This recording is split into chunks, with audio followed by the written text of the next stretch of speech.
Those winter Sundays, Robert Hayden. Sundays, too, my father got up early and put his clothes on in the blue-black cold. Then with cracked hands that ached from labor in the weekday weather, made banked fires blaze.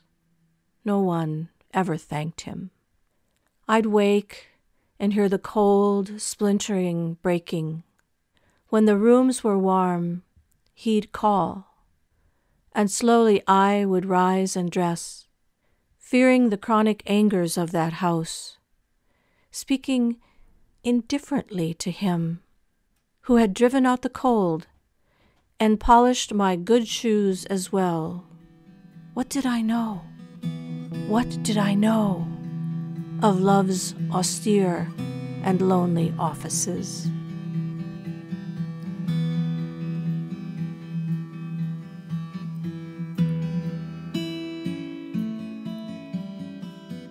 Welcome to Poetry Across Distances. I'm Deb Marquart, Poet Laureate of the state of Iowa. In a series of short video podcasts in the coming months, I'll be presenting work of my own, along with work of poets that I really admire. I wanted to start with this Robert Hayden poem, Those Winter Sundays, because the poem has sustained me over the years. I don't think I can recall a time reading it when it didn't give me goosebumps. When I got to the final lines, what did I know? What did I know of love's austere and lonely offices? The poem has the ability to move an individual who lives decades later in another part of the country. And we see this with poetry. It has the power to transport, to create empathy. Another part of the series is that I'll be asking poets to share some of their own contemporary work. So I thought I would read one of my poems here in the middle live segment, and this is called Things Not to Put in Your Mouth. I found this poem, I think it was just waiting for me. I went to the Iowa State Historical Museum and I saw a medical display, and that's basically what this poem describes. Things not to put in your mouth. Medical display, Iowa State Historical Museum, Des Moines, Iowa. A penny, a quarter, a button, a paper clip, safety pins closed and open, most ingested while changing diapers. In two shadow boxes, Dr. James Downing displayed the objects he'd extracted from patients' food and air passages between 1929 and 1956.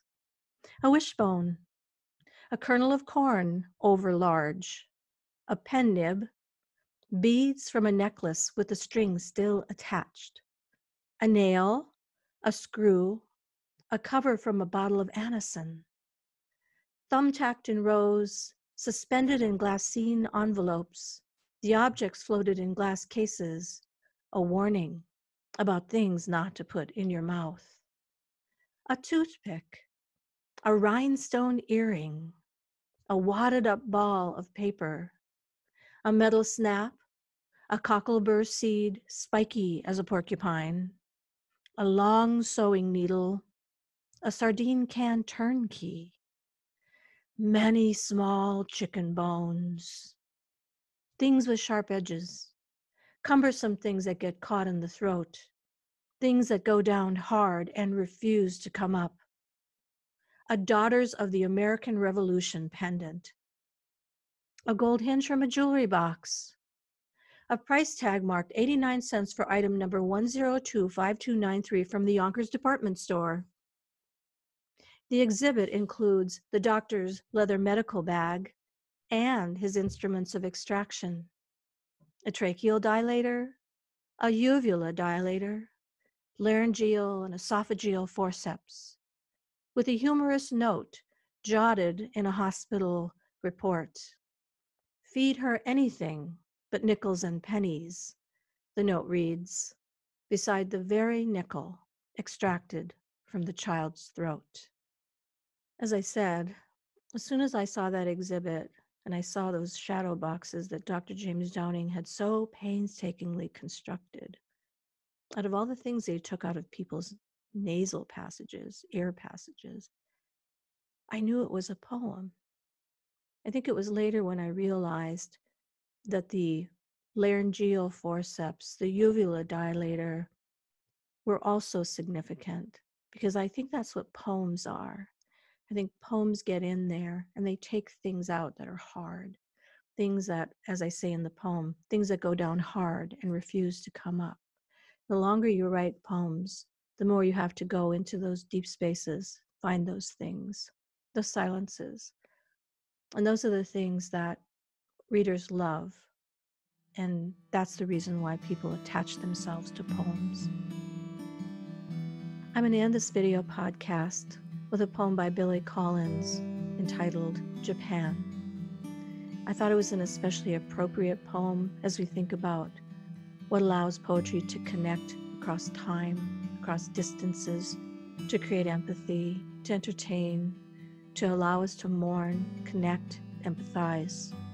In this poem, the narrator has read a haiku that was written in the 18th century in Japan, and it stays with him all day. And that's what poetry has the power to do. Thanks for tuning in. I'll see you soon. I'll be interviewing poets from around the state of Iowa and around the country, asking them what poems they love and why. Thanks so much. Japan, Billy Collins. Today I pass the time reading a favorite haiku, saying the few words over and over. It feels like eating the same small, perfect grape again and again. I walk through the house reciting it and leave its letters falling through the air of every room. I stand by the big silence of the piano and say it. I say it in front of a painting of the sea. I tap out its rhythm on an empty shelf. I listen to myself saying it, then I say it without listening, then I hear it without saying it.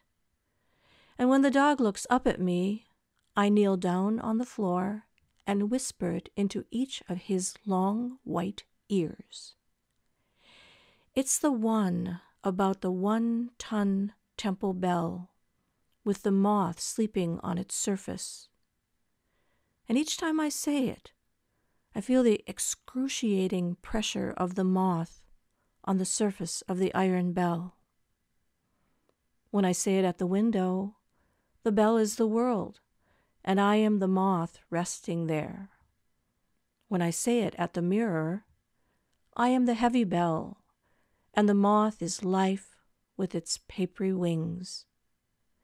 And later, when I say it to you in the dark, you are the bell, and I am the tongue of the bell, ringing you. And the moth has flown from its line and moves like a hinge in the air above our bed.